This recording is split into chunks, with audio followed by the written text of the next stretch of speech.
नमस्कार। अनिमेश जगत में आप सभी का एक बार फिर से हार्दिक अभिनंदन है, स्वागत है। इस बार हम एक अलग विषय लेकर आपके सम्मुख उपस्थित हैं।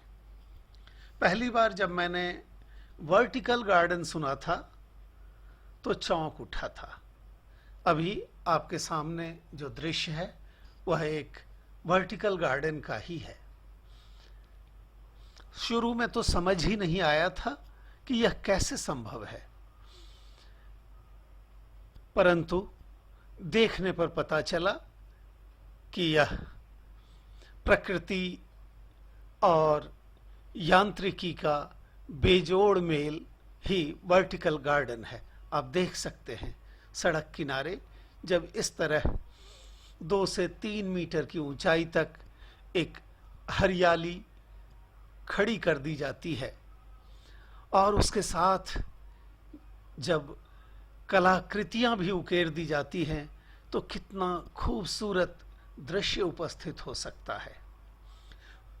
मुख्यतया फर्न प्रजाति के पौधों को वर्टिकल गार्डन के लिए इस्तेमाल किया जाता है। जी हाँ, इस बार हम आपके लिए वर्टिकल गार्डन का ही एक नज़ारा लेकर उपस्थित हैं। यह वर्टिकल गार्डन शाहदरा नाले पर नोएडा सेक्टर 15 से अक्षरधाम की ओर या नोएडा ग्रेटर नोएडा एक्सप्रेसवे की ओर जाते समय मिलता है। 4 पंक्तियों में ये दीवारें इस नाले की दशा और दिशा को बहुत हद तक बदल देती हैं और राहगीरों के दृश्य पटल पर एक अभिराम खूबसूरत सी छवि अंकित हो जाती है। इतना ही नहीं, उनके जख्मी फेफड़ों को सुकून की चंद सांसें भी मिल जाती हैं। तो इससे बेहतर और क्या हो सकता है। जहां कभी नाले की बदबू से जी बहुत ही दुखी हो जाता था, वहीं अब नोएडा अथॉरिटी के सदप्रयास से ये हरी भरी वर्टिकल गार्डन देखकर मन आह्लादित और प्रफुल्लित हो उठता है। निश्चित रूप से इस हरित दीवार के चलते यहाँ की आबो हवा पहले की अपेक्षा शुद्ध प्रतीत होती है। हालांकि वर्टिकल गार्डन को मेंटेन करना एक दुष्कर कार्य होता है, परंतु अगर कोई ठान ले तो क्या नहीं हो सकता है। वो कहते हैं ना कि एक पत्थर तो जरा तबीयत से उछालो यारो। तो वर्टिकल गार्डन शहरों में सीमेंट कंक्रीट के जंगल से बचाव का एक अच्छा तरीका हो सकता है। हमारा अनुभव कुछ ऐसा ही कहता है और आप भी इस वीडियो के माध्यम से ऐसा ही समझ रहे होंगे, मैं अपेक्षा रखता हूं।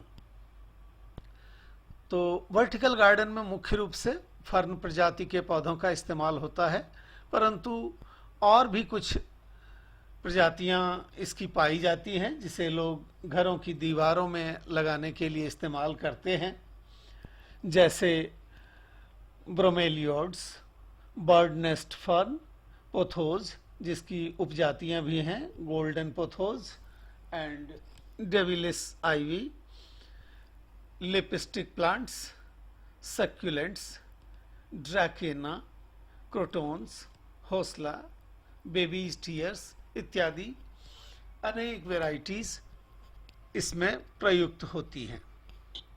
बहरहाल जिस किसी भी तरह के पौधों का इस्तेमाल किया जाए, अगर उनकी देख रेख की जाए तो ये हमारे लिए, आधुनिक सभ्यता के लिए एक अत्यंत ही सराहनीय कार्य होगा।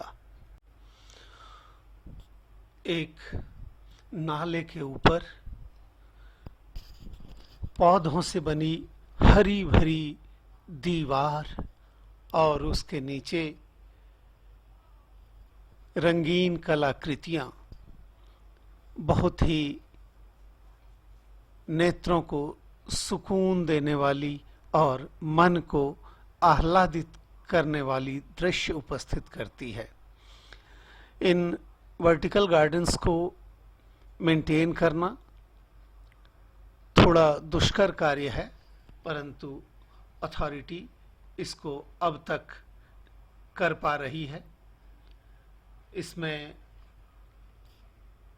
ड्रिप इरिगेशन सिस्टम का उपयोग किया जाता है। जैसा कि आप देख रहे हैं, किनारे पर पाइप लगा हुआ है और यहीं से ड्रिप वाली पाइपें चंद कतारों में जाती हैं और फिर उनसे भी जो अतिरिक्त पानी चूता है वो नीचे वाले गमले की सिंचाई कर देता है। इस प्रकार से इसका रखरखाव किया जाता है और यह बेहतरीन दृश्य हमें देखने को मिल पाता है। आप सभी का बहुत बहुत धन्यवाद।